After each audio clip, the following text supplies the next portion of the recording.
Hey friends, I'm here today to show you my Gibson L-00 Studio Rosewood.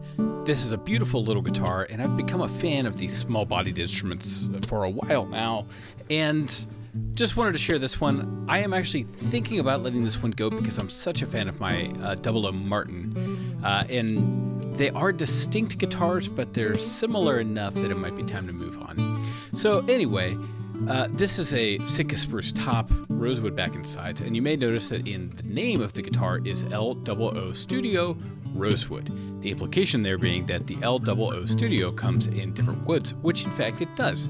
It also comes in walnut and ebony. Now, if I had my pick between those three, I would have picked rosewood. However, I bought this used and I had no say in it whatsoever. So it's a small body. I think you would call this an auditorium style. Gibson doesn't really use those names. They have their own shapes and names. You know, the J45 is not like a standard red knot shape exactly, and the L-00 is not exactly the same contoured shape and dimensions as a Martin 00. So you just have to take the L-00 as its own unique shape. It's got, you know, a tusk nut, 16-inch fingerboard radius, these little mother of pearl inlay dots. Aside from that, you know, it's a pretty standard acoustic. It's got double binding on the body, which I think is really cool. This is in the Rosewood Burst color, which is very nice.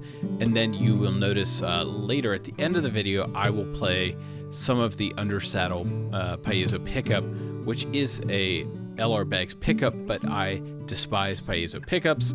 As I've said many, many times on this channel, you know, they're very practical, they're very functional.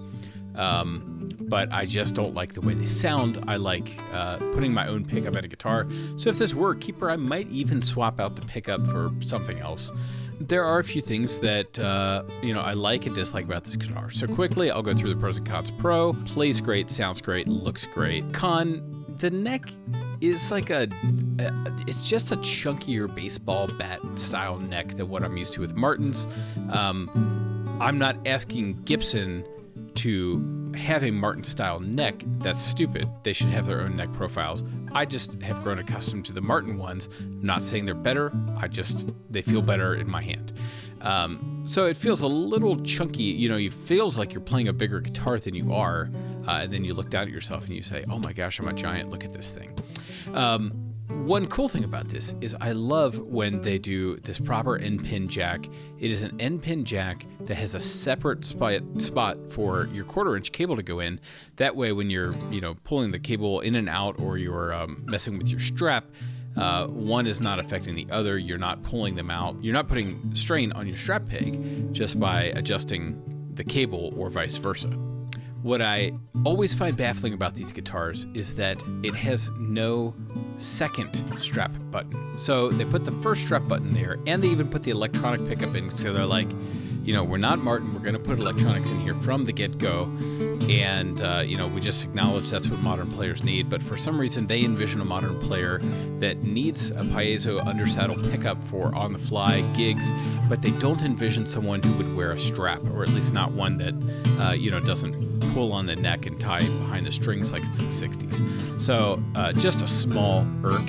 And the really confusing thing is, if you look on the Gibson website, the picture they have of this guitar has a strap peg on the neck heel. So perhaps that's something they started doing after I got mine. Who knows? But it's a weird convention on acoustic guitar making. Anyway, this guitar is $2,300 new. I think you can pick them up if you get a deal, you know, $1,500 to $1,800 used.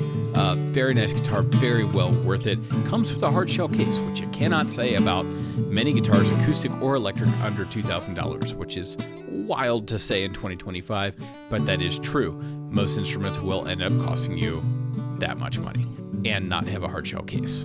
So anyway, I'm going to do some playing samples, more playing samples. I will let you hear what this sounds like through a cheap Behringer C-2 configuration. It's just $50 worth of mics.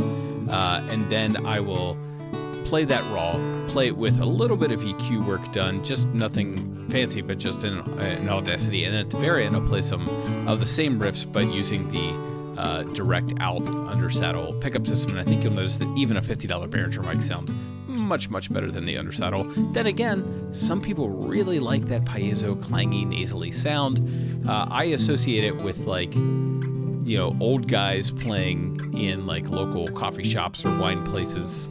You know, it's like their retirement gig, and they've got their cheap PA system, and they're playing a, you know, $4,000 fancy acoustic with a really cheap undersaddle pickup, and it just sounds nasally and tinny to everyone other than them. Anyway, very cool guitar, too similar to what I have, and not quite my speed, but really, really close. Highly recommend checking it out if you're into small body guitars, or if you're looking for a first venture into small body guitars. It is a very cool piece.